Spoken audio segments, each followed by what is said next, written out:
Let's your bid.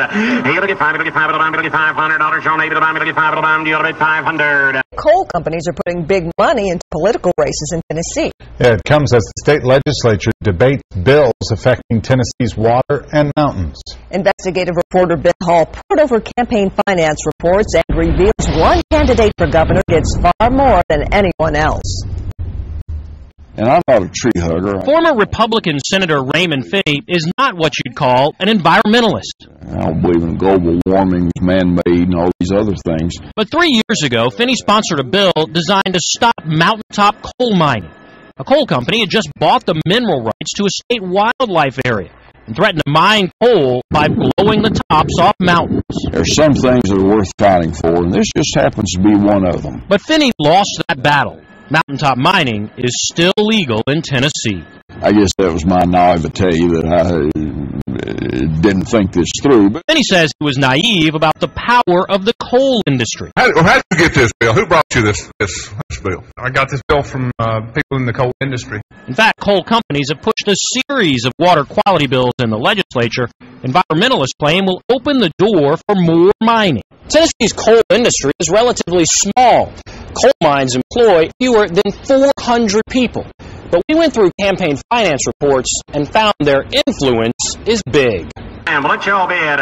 He'll get $500, John David, you'll get $500. Last year alone, people with an interest in coal contributed more than $300,000. We found the majority of that, more than $195,000, went to the powerful leader of the Senate, Lieutenant Governor Ron Ramsey, or his political action committee. Ramsey is now running for governor.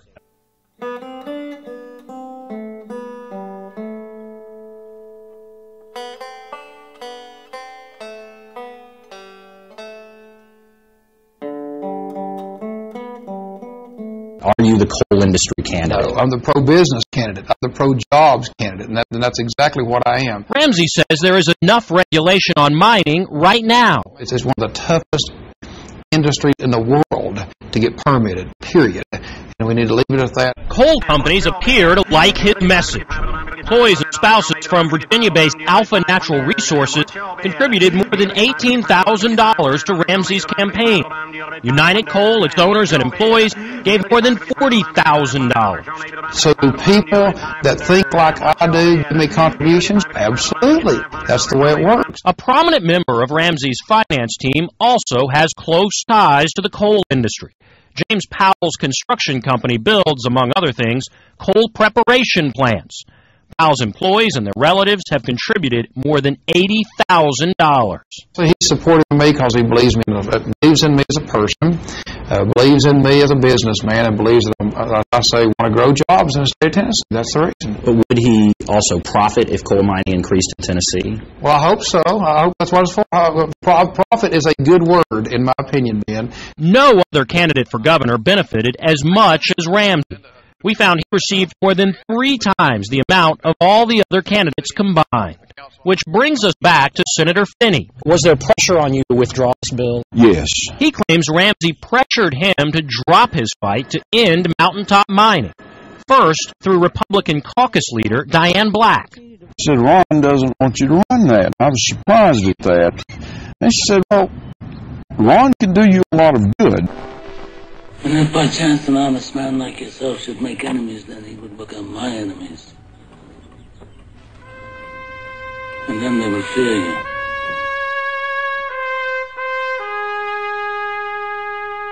Later, he said, Ramsey came to his office. And he said, well, our members don't want to vote for it. How unusual is it for the lieutenant governor to come into someone's office and say, don't go for this bill? Well, in the 4 years I was down there, that happened one time.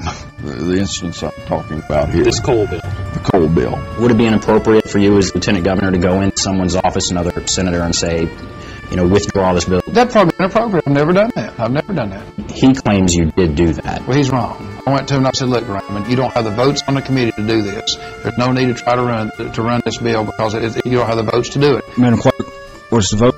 8 ayes, 1 no. Finney's bill passed in committee, but it was never brought to the Senate floor because it failed in the House. He doesn't know if contributions had anything to do with it. He says when he ran for re-election, he asked fellow Republican Ron Ramsey for help, But Ramsey didn't give it.